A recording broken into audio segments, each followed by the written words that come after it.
नाज़रीन, drama serial रस्म वफा में उसामा इरम के पास खड़ा उसे समझा रहा था। इरम उसामा को कहती है, एक आप ही तो थे जिस पर मैं भरोसा कर सकती थी, अपने दिल की बात कह सकती थी। वलीद के दिल में मेरे लिए कोई मोहब्बत नहीं है। ये ज़बरदस्ती का रिश्ता है। जिस दिन से मेरी इंगेजमेंट हुई है उस दिन से वलीद मुझे टॉर्चर कर रहा है। पता नहीं वलीद शादी के बाद मेरे साथ क्या करेगा।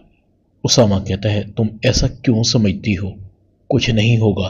वलीद उसामा को उस वक्त देखता है जिस वक्त उसामा और इरम एक दूसरे के करीब थे और उसामा इरम की बाजू को पकड़कर उसे दिलासा दे रहा था। वलीद कहता है, बहुत खूब। मैं भी कहूँ, इरम मुझसे ना इंगेजमेंट करने पर खुश थी और ना शादी करने पर खुश है। खुश होगी भी कैसे? इधर तो कहानी ही और चल रही है। तुम दोनों का चक्कर चल रहा है ना, छुप छुप कर मिलते हो। उसामा कहता है, ये क्या बकवास है?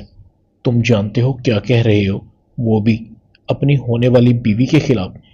इरम ठीक ही कह रही है, तुम वाकई इसके काबिल नहीं हो। इरम उसामा को कहती है, आज तो आपने अपने कानों से सुन लिया ना, और आंखों से देख भी लिया। ये शख्स क्या किसी भी तरह मेरे काबिल है? उसामा कहता है, ऐसे शख्स से तुम्हारी कभी शादी नहीं होने दूंगा मैं। ये एक नंबर का घटिया और जलील शख्स है। वलीद गुस्से से चला जाता है। अपनी माँ को उसामा और इरम के बारे में बताता है।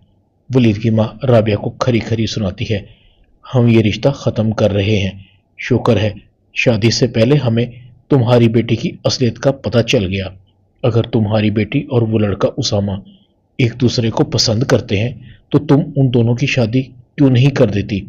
इससे कम अज़ कम ये दोनों छुप छुप कर तो मिलने से बच जाएंगे और गुनाह भी नहीं होगा। राबिया कहती है, ये गलत है। वलीद की माँ कहती है, कुछ गलत नहीं है बीबी, अपनी बेटी को अपने पास रखो, हमारी जान छोड़ो। राबिया की आंखों में आंसू आते हैं। राशिद कहता है, देख लिया तुमने, इस वलीद को हमारी बेटी को वर्गला रहा था। मैं इसलिए उससे नफरत करता हूँ। बेशरम, जिसे अपनी बहन कहता था उसी पर नजर रखता है। दूसरी तरफ अलिशबा के रिश्ते वाले आते हैं। अलिशबा चुपके से लड़के को कहती है, मैं इस रिश्ते से खुश नहीं हूँ। लड़का कहता है, मगर क्यों? अलिशबा कहती है, इसलिए कि मैं किसी और को पसंद करती हूँ। क्या तुम ऐसी लड़की से शादी करोगे जो पहले ही किसी और को पसंद करती है? मेरी अम्मी और भाई जबरदस्ती मेरी शादी तुमसे करना चाहते हैं। लड़का ये बात सुनकर अपनी माँ को बताता है। इसलिए लड़के की माँ रिश्ते से इनकार करके चली जाती है। इरम भी वली से रिश्ता खत्म होने पर बहुत खुश थी। मेरी प्लानिंग कामयाब हो गई। कम अज कम वलीद नाम की तलवार जो मेरे सर पर लटक रही थी वो तो खत्म हो गई। राबिया इरम के मुंह पर थप्पड़ मारती है। इसी बात का मुझे डर था। ड्रामा रस्म वफा में इतना ही।